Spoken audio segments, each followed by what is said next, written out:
Assalamualaikum warahmatullahi wabarakatuh.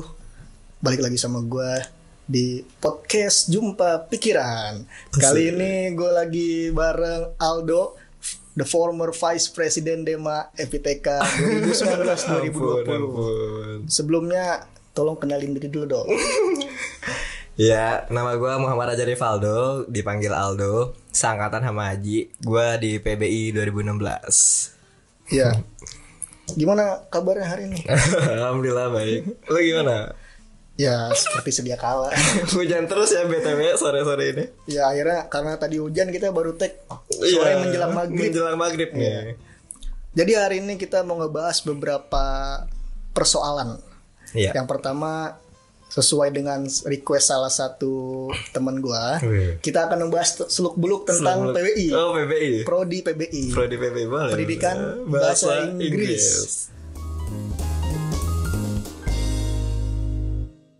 Catatannya. Langsung kita mulai begini loh. Gimana? Menurut lo, Ya. PBI itu apa? PBI itu apa? PBI adalah anak-anak yang suka bahasa Inggris, yang juga mempunyai jiwa keguruan yang tinggi gitu teman-teman. Karena bahwasannya kalau ngomongin tentang gaul ya, anak PBI ya bisa dikatakan gaul-gaul. Tapi poin plusnya adalah PBI juga ikut andil untuk keguruannya ada. Ikut mau terjun di bidang pendidikan. Dan itu mungkin yang susah terkadang. Karena misalnya kalian tahu anak-anak PBI, ya let's say ngomongin tentang bahasa Inggris, kultur Inggris dan lain-lain. Tapi ketika dia ngomongin tentang pendidikan, itu nilai plusnya menurut gue. Kedewasaannya juga dapet. Dan di sini nggak hanya ngomongin tentang bahasa Inggris, nggak hanya itu. Karena kita di semester 4 sampai 8 pun juga ngomongin tentang keguruan. Jadi ada 2 poin yang gue dapet di situ. Oh. Keguruan dan bahasa Inggrisnya dapet. Nah, kan prodi PBI ini kan ada banyak lah. Iya. Bukan prodi yang langka, di kampus lain juga banyak. Iya, Kira-kira benar. apa yang bikin PBI di UIN ini spesial? PBI di UIN Jakarta ya. UIN Jakarta adalah kampus PTKIN yang terbesar, top 3 juga, pernah jadi yang terbaik juga. Ya top 3 lah, kadang-kadang pertama, kedua, ketiga di UIN Jakarta. PBI itu jurusan yang gini Ji, waktu itu sempat vakum tahun 99, terus sempat dihidupkan lagi 2000-an awal, sempat vakum lagi, sempat dihidupkan lagi, dan sampai di 2007 sampai sekarang baru terus hidup. Itu lika-likunya banyak banget sih teman-teman. Bahwasannya kita UIN ya notabene-nya Islam, tapi ketika ada pendidikan bahasa Inggris ya mungkin peminatnya awal-awal susah, tapi perjuangan dosen-dosen, perjuangan petinggi-petinggi fakultas, akhirnya alhamdulillah tetap ada. Dan di situ pembedanya adalah kita nih UIN Jakarta, kurikulum kampusnya juga ada tentang agama Islam. Itu nilai plusnya. Ketika seimbang dunia akhirat ya ada di PBI. Mantap. Ya, berbicara tentang kebudayaan di PBI nih. Iya. Apakah di prodi PBI itu diwajibkan untuk berbahasa Inggris? Banyak sih yang nanya ke gue gitu teman-teman. Emang pertanyaan yang sering dilontarkan, kalau matkul bahasa Inggris, let's say bisa dikatakan 75% dosennya ngomong pakai bahasa Inggris. 75% ya, kadang-kadang ada juga ngomong bahasa Indonesia. Kalau ngejelasinnya ada yang gak ngerti, kadang-kadang pakai bahasa Indonesia. Pun sepintar apapun mahasiswanya, ketika dia maba, terkadang ya harus dicampur-campur juga bahasa Indonesia. Ngomong bahasa Indonesia kapan? Ketika mata kuliah umum, PKN, studi Islam, dan lain-lain itu kita pakai bahasa Indonesia semua. Karena kan dosennya non PBI gitu. Oh, gue jadi penasaran nih. Sebenarnya karena ini di prodi PAI, pasti kan cabang-cabang ilmu pendidikan ke bahasa Inggrisan ini kan banyak. Apa aja itu? Cabang-cabang pendidikan bahasa Inggris. Ya kan pasti dibagi-bagi lagi dong. Gak mungkin bahasa Inggris doang. Oh, ya kalau di pendidikan bahasa kan kita full ya, beda sama PBSI yang ada sastranya. Iya. Kita kemungkinan hampir sama sih. Dibaginya sih apa ya? Nggak ada dibagi sih. Kita satu line, satu jalur. Paling ya kita condongnya lebih ke arah mana ketika ke skripsi kan. For skill tuh pasti ada ya, listening, reading, speaking, dan reading tuh pasti ada. Itu dihabisin di matkul-matkul awal. Di semester 1, 2, 3, 4 itu dihabisin semua. Ada yang berjenjang, ada yang reading. Itu sih hampir sama sih, satu jalur kalau PBI. Oh gitu. Ini ada nih yang nanya ke gue nih. Matkul yang paling susah. Ya emang PBI terkenal ada satu matkul yang menjadi momok gitu Ji. Momok di semester berapa? 4 ya. Extensive reading. Jadi tentang membaca, teman-teman, baca novel. Itu matkul yang berjenjang. Itu sepinter apapun orang ya pasti pernah merasakan ngeluh di matkul itu. Yang bikin ngeluh matkulnya apa dosennya? Isi matkulnya sih, karena mengharuskan mahasiswanya tuh baca novel, Ji. Kalau diakumulasikan 10 novel, 10 jurnal, 10 tentang buku cetak, apa ya sebetulnya, jadi lupa gue. Pokoknya 10 buku cetak ya. Terus 10 jurnal sama 10 novel sama satu lagi apa ya. Pokoknya ada 4 cabang, jadi lupa kan gue. Itu hampir 10, 8. Pokoknya yang terakhir itu 8. Itu benar-benar setiap minggu harus kita baca. Mungkin itu yang sulitnya ketika anak organisatoris. Itu bagi waktunya. Ada yang bacanya perjuangan sampai subuh, pagi-pagi begadang. Ada yang bacanya kadang-kadang kalau yang nakal ya ketika matkul lain nyuri-nyuri itu, makanya sering jadi perdebatan. Nah, terus setelah baca itu apa? Disuruh resume? Dibaca, di-review pakai bahasa Inggris ya, tentang apa. Memang sih kalau pengen main curang bisa aja dari YouTube, dari Google, tapi terkadang ada asumsi dari kitanya biar terkesan itu kita yang bikin. Emang kebanyakan juga jarang sih difilmin, jadi novel-novel yang dari perpus PBI gitu. Itu udah ditentuin sama Iya, udah prodi? ditentuin, udah Sama dosennya. Sama prodi, jadi ada lemari khusus extensive reading, novelnya dari situ semua. Nah, gue pakai novel bahasa Indonesia aja udah males baca. Oh, emang gitu sih. Ya kadang-kadang kita ada yang nggak ngerti juga, tapi ya karena bahasa Inggris, maksudnya intinya aja, oh ini begini satu kalimat, ya gitu emang. Kan memang di program studi kebahasaan lah, entah bahasa Indonesia maupun bahasa Inggris ataupun bahasa Arab, itu kan yang ditingkatkan adalah kompetensi dalam berbahasa tentunya kan. Iya. Jadi si mahasiswa ini outputnya mungkin ya punya tadi skill-skill dalam apa ya, dalam berbahasa, listening, reading sama yang lain-lainnya lah pokoknya. Nah, apakah lulusan PBI itu auto jago bahasa Inggris? Enggak, maksudnya enggak semuanya juga sih, karena ya mungkin gua rasa jurusan semuanya di kampus lain pun kadang-kadang ada juga yang mungkin enggak 100% menguasai. Kalau kita ngomongin bahasa Inggris ya, let's say ketika kita udah belajar semua matkul di bahasa Inggris, readingnya juga udah mungkin sempet digodok ya, tapi kadang-kadang kalau kita nggak ngelatih ya, karena kan praktis ya, itu benar-benar bisa menurun. Gue sempet ngerasain ketika gue mungkin di Dema gue jarang ngolah bahasa Inggris, di novel pun juga jadi menurun bacanya, itu ngaruh sih. Jadi nggak pure, nggak 100% semuanya jago, nggak juga. Soalnya gue mikir gini, kalau waktu sekolah kita kan dimasukin pelajaran-pelajaran apa aja itu kan. Kalau ada salah satu yang kita nggak suka ya kita nggak bisa ngehindar. Iya sih, benar. Nah sedangkan di perguruan tinggi kita yang milih, milih buat masuk pendidikan bahasa Inggris. Ya konsekuensinya lu bisa bahasa Inggris, gitu. Makanya gue bingung. Harusnya nih yang lulusan PBI auto hebat bahasa Inggrisnya. Paling nggak kalau dia agak sulit dalam speaking, paling nggak dia bisa writing. Gitu. Iya. Iya sih, karena kita yang milih jurusan bahasa Inggris. Sebenarnya sih orang yang suka bahasa Inggris pun juga bisa milih PBI, walaupun mungkin dia speakingnya belum terlalu jago atau readingnya pun masih perlahan. Emang proses sih.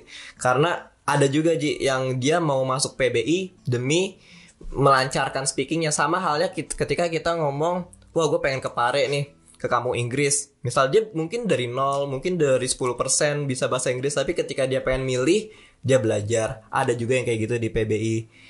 Ada juga yang benar-benar udah jago masuk PBI ya, makanya melesat dia. Ada juga yang masih setengah-setengah. Ya terkadang saling nguatin sih, kalau teman kelas kan kadang-kadang solid. Itu bagusnya. Iya. Tugas akhirnya ada nggak sih selain skripsi? Tugas akhir khusus selain skripsi.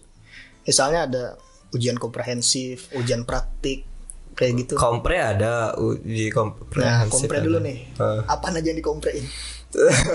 Sebenarnya kalau di PBI beda-beda ya. Maksudnya ada yang kompre ketika bab 4. Beda-beda gitu setiap kajurnya ya. Kalau zaman sekarang komprenya masih agak random sih. Ada yang di bab 4, ada yang bisa ngajuin sekarang juga. Jadi komprenya tuh writing, terus ada oral testnya juga. Wow. Jadi ya sekitar berkutat di ini sih matkul-matkul yang dari semester 1 sampai semester 7. Kalau writing ya mungkin gue juga belum sih karena kan di bab 4 ya, gue juga masih bab pertengahan. Oh berarti Gitu, beda-beda. si mahasiswa peserta kompre ini harus Bab 4 level di dulu. bab 4 dulu Iya. baru bisa mengajukan kompre. Kompre, iya Oh, gitu. kalau di gue Di PAI soalnya gimana? mengikuti SKS. Oh, Kalau gitu. SKS-nya udah dapat, walaupun skripsi belum mulai nih, udah boleh kompre. iya, Makanya ada iya. banyak teman-teman yang komprenya udah banyak yang selesai tapi skripsi belum mulai. Ada di gue kayak gitu. Iya, beda-beda ya. Ya, kalau kayak gitu, Iya, memperhambat nggak sih?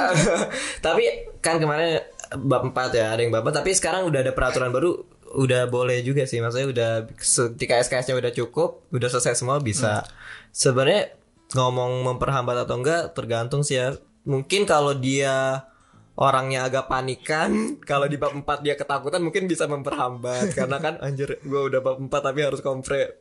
Mungkin bisa, tapi tergantung kitanya sih.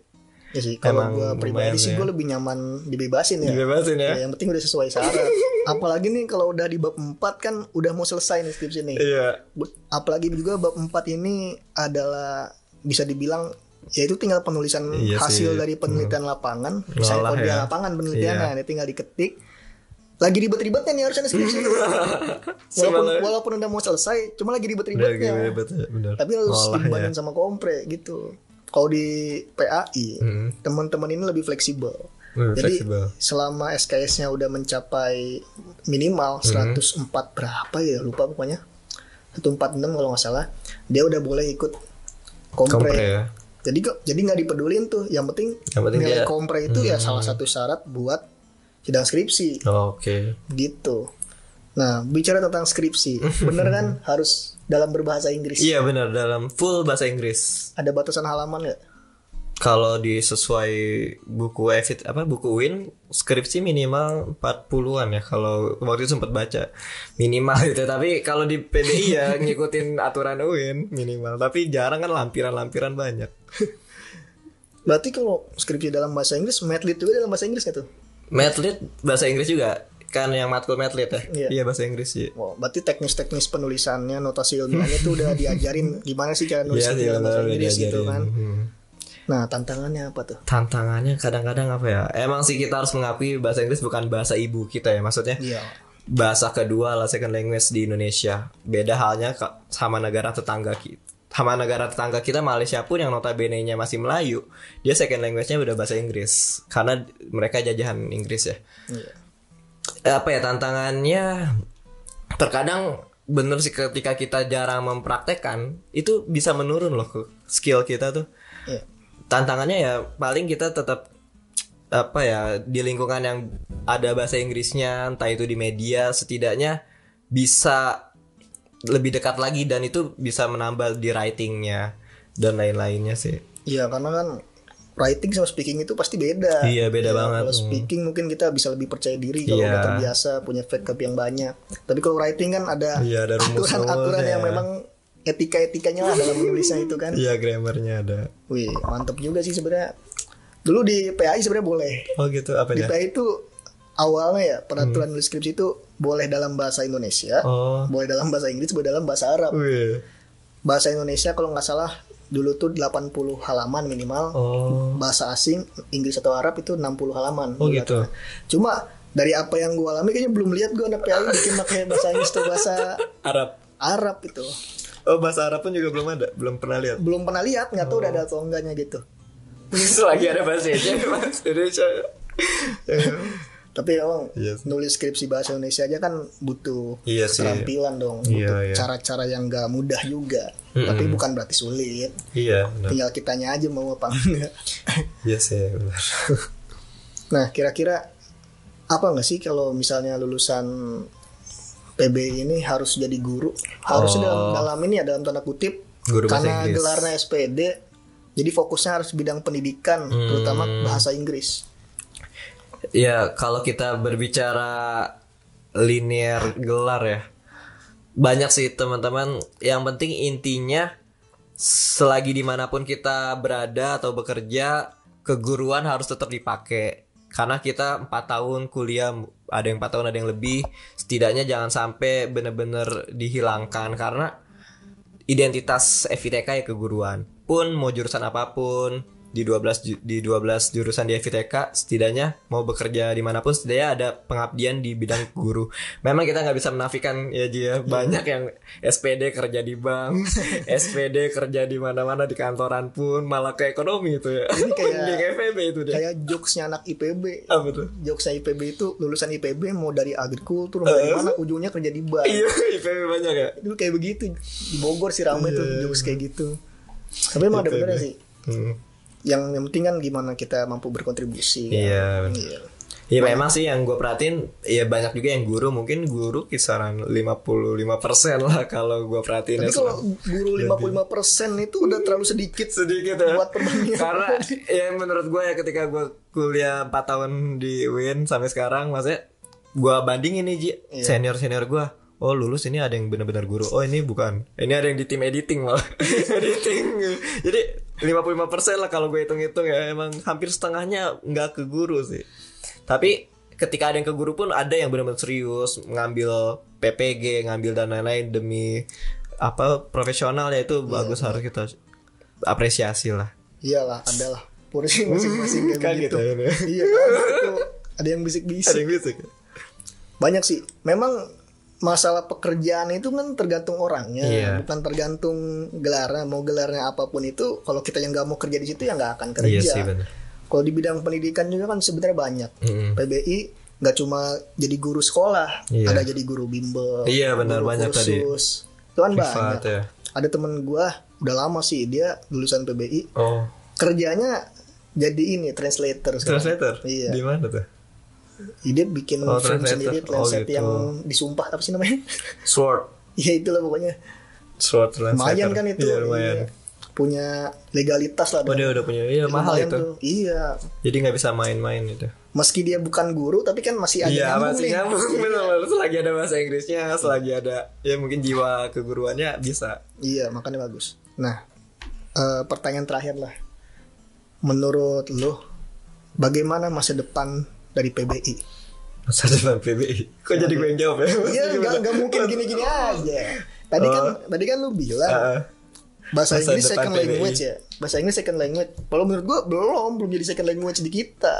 Iya second language di Malaysia, di kita belum. Kalau di kita paling kan bahasa Indonesia, bahasa daerah dulu. Iya. Baru ke bahasa asing. Oh tadi gue nyebutnya second language di Indonesia. Sorry ralat. Belum second language di Indonesia, tapi second language di negara tetangga Malaysia. Iya kita belum second language.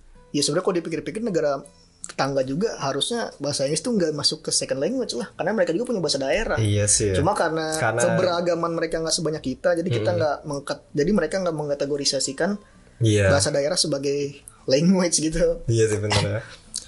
Nah, kira-kira masa depan prodi PBI gimana? Apa sih yang bakal pimpinan prodi lah dikembangkan di masa depan? Iya. Karena mungkin nanti kan masa depan kan orang yang bisa bahasa Inggris itu banyak loh. Bukan karena dia belajar formal, tapi karena udah terbiasa dengan teknologi informasi. Kira-kira apa yang mereka akan lakukan? Kalau berbicara visi UIN pengen jadi world class university, mungkin bisa diawali dengan jurusan-jurusan yang bahasa internasional, PBI, sastra Inggris dan lain-lainnya. Semuanya bisa berkontribusi. Kalau ngomongin masa depan, semuanya masa depan tergantung jurusannya, mengelola jurusan itu tersendiri. Karena PBI harus mempunyai visi yang benar-benar bisa ranah nasional dan bahkan internasional, karena pun kita di PTN ya Ji, maksudnya di PT KIN ranahnya bukan hanya sekedar Pulau Jawa. Semua mahasiswa dari berbagai pulau besar, bahkan Indonesia Timur sampai Indonesia Barat ada di UIN Jakarta. Mimpi PBI adalah sebisa mungkin menjadi salah satu jurusan yang yang benar-benar bisa memberikan output yang terserap di ranah nasional bahkan di internasional, karena ini bahasa internasional teman-teman. Maksudnya ya memang benar, gue sepakat banyak yang bisa bahasa Inggris juga, bahkan nggak harus PBI, bahkan yang lebih jago dari PBI banyak juga. Prinsipnya adalah sebisa mungkin kita bisa memaksimalkan dari jurusan tersebut, outputnya benar-benar terserap dan bisa prestasi-prestasi di PBI terangkat, itu juga bisa menjadi mimpi-mimpi besar PBI. Karena sebisa mungkin PBI bisa berada di ranah nasional, mewakili UIN Jakarta pun tuh hebat juga sih menurut gue. Mantap. Ada lagi tambahannya nih? Udah mungkin itu. Ya. Udah itu aja buat video kali ini. Thank you, like kalau suka, dislike kalau nggak suka. Pokoknya kalau ada pertanyaan, tanyain aja. Sampai jumpa di kesempatan berikutnya. Assalamualaikum warahmatullahi wabarakatuh.